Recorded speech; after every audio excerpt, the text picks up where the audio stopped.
Las leyes de la creación. Ley número 13. La ley de la intención. Si quieres ir a nadar, puede que te desvíes del camino. Si tienes la firme determinación de ir a nadar, vencerás todos los obstáculos y podrás realizar esa intención. De forma similar, la persona que expresa la intención de escribir un libro tiene muchas más posibilidades de éxito que la que espera escribir uno. Las intenciones tienen más fuerza que los yo quiero, los deseos o las esperanzas. La intención libera una fuerza que hace que las cosas ocurran. Imagínate a un arquero. Tira de la cuerda de su arco y la mantiene tensa mientras apunta a su objetivo antes de soltar la flecha. Sea cual sea tu objetivo en la vida, si reúnes la energía y observas tu diana, la fuerza del universo respaldará tu visión. Aún cuando no llegues a cumplir tu intención, habrás puesto una poderosa fuerza en marcha. Un hombre me dijo que le habían debido una importante suma de dinero durante mucho tiempo. Semana tras semana iba retrasando emprender alguna acción. Como era una persona compasiva, podía ver las dificultades de la otra persona. No obstante, un día decidió que iba a ir a buscar su dinero. Expresó la intención de hacerlo.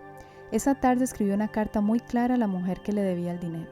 Media hora más tarde, antes de que le hubiera echado el correo, ella le telefonó para decirle que ese mismo día le enviaba un cheque por correo. Lo recibió a la mañana siguiente. Si expresas la intención de realizar una sanación a distancia a una hora determinada, la fuerza será emitida en ese momento, tanto si tú llevas a cabo la sanación como si no. El poder de la intencionalidad me quedó perfectamente demostrado no hace mucho tiempo.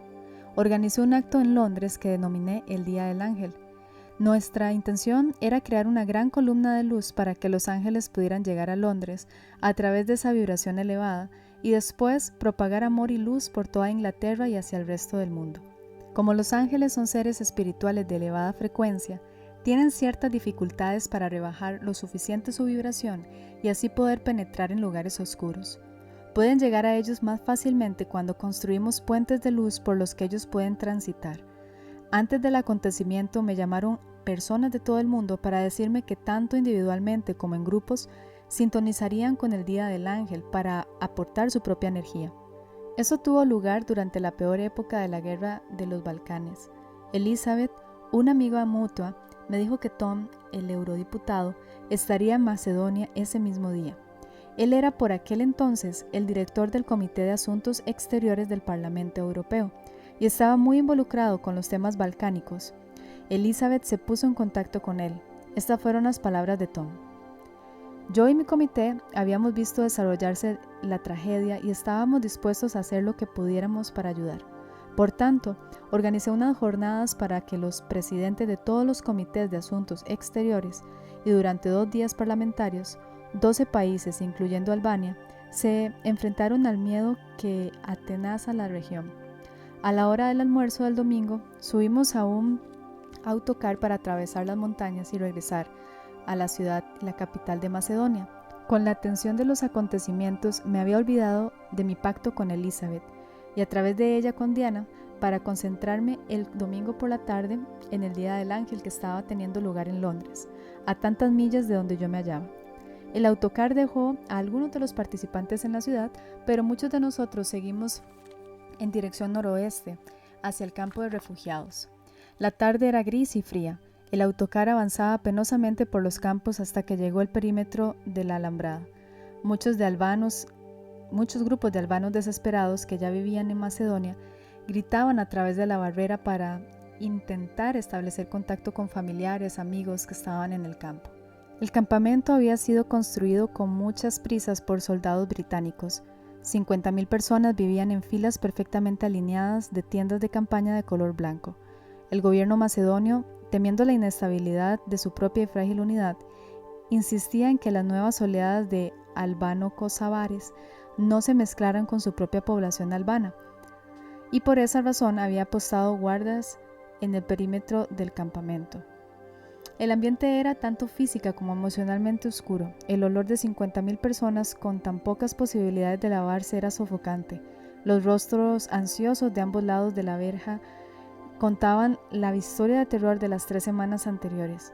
Pegados a la pared de una cabaña que se había diseñado para crear un nuevo aeropuerto en esa capital, Restos de papel y listas de nombre contaban la historia de todo un pueblo que desesperadamente intentaba encontrar a familiares después del holocausto de la expulsión.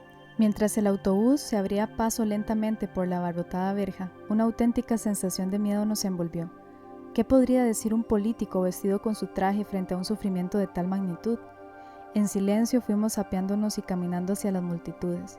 Nos vimos envueltos en un mar de rostros ansiosos, pidiendo noticias, consejo y esperanza. Durante media hora escuchamos una letanía de historias terroríficas. Cada historia era contada con inmensa dignidad y con una extraordinaria ausencia de rabia. Parientes asesinados, familias desmembradas, vidas totalmente trastocadas. En pequeños grupos fuimos caminando por los larguísimos pasillos entre las tiendas de campaña. Entonces algo maravilloso tuvo lugar. Las nubes se abrieron y una luz extraordinaria envolvió el campo. De repente, la tarde se volvió cálida y agradable. El ambiente se transformó en algo parecido a una mezcla de festival agrícola y un paseo, algo muy típico de los países mediterráneos. En las esquinas del campo ondearon las banderas sobre los hospitales militares, erguidos por los alemanes, los taiwaneses y los israelitas. Los vehículos todoterreno de una docena de instituciones de beneficencia avanzaron por el barro que se había estado secando. El campamento bullía con personas que caminaban cogidas del brazo, hablando como si sus vidas solo se hubieran visto interrumpidas por un momento. Se oían risas, se percibía la calidez y la dignidad. Un helicóptero de la OTAN sobrevoló nuestras cabezas. Un periodista kosovar me comentó la extremada amabilidad de los soldados británicos que había construido en el campamento. Trabajaban 24 horas al día y todavía tenían tiempo para sonreír y jugar con los niños. El estado de ánimo del campo era ahora casi de júbilo. Los chicos jóvenes jugaban a baloncesto, las mujeres se sentaban por las esquinas hablando del futuro. El gran campamento, sin organización central, se movía y funcionaba como una gran y única unidad. La agreste belleza de las montañas, que antes nos había parecido amenazadora, estaba ahora bañada por la luz del sol poniente. Volvimos a subir al autocar y dejamos al campo, llenos de determinación y esperanza. Media docena de colegas y yo nos alojamos en un hotel de montaña cerca de la capital. En la distancia se podía ver unas cuantas luces que alumbraban el perímetro del campamento. Solo entonces me acordé del compromiso con el Día del Ángel. Comprobé la hora y era absolutamente precisa. Yo no había hecho otra cosa que estar ahí, pero no tengo ninguna duda de que la luz sabía lo que estaba haciendo. Yo creo que la intención de Tom de anclar esa luz creó un punto de entrada para el puente de luz que estábamos enviando desde Londres. Muchos ángeles aprovecharon la oportunidad para utilizarlo. Nunca infravalores la fuerza de la intención. Una mujer me dijo que había perdido el contacto con su hermano. Se habían peleado hacía tiempo porque a ella no le gustaba la idea de que él volviera a casarse. No había llegado a conocer a la nueva esposa, pero ya había emitido su juicio.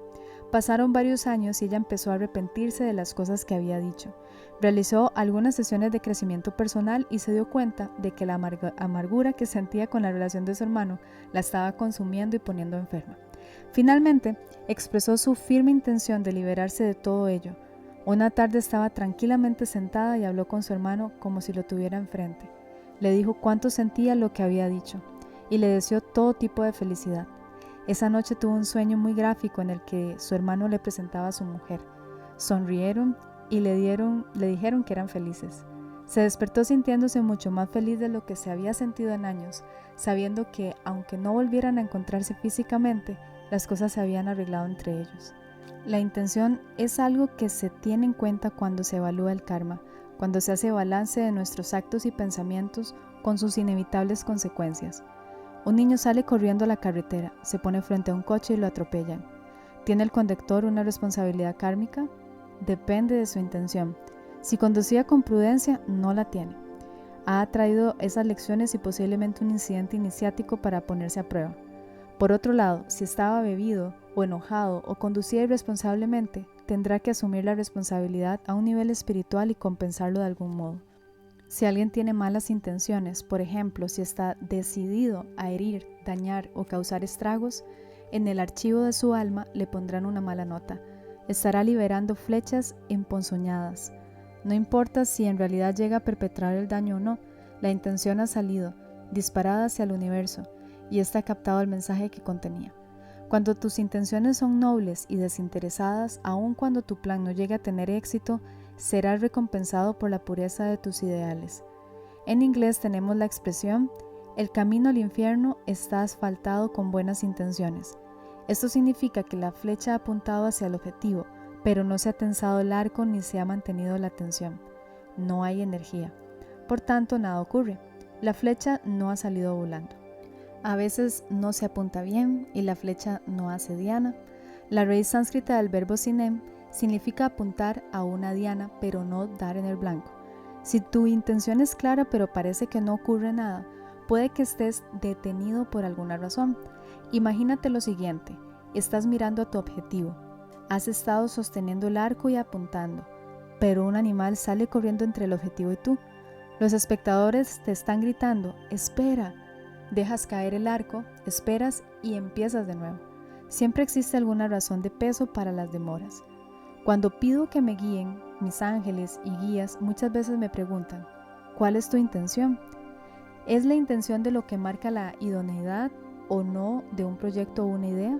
Asegúrate de que tus intenciones no provienen del ego, sino que responden a un bien mayor. La energía universal respalda la intención, es la base de la manifestación. Lo que en ciertos círculos se llama relación de objetivos equivale a las intenciones bien específicas de esa organización.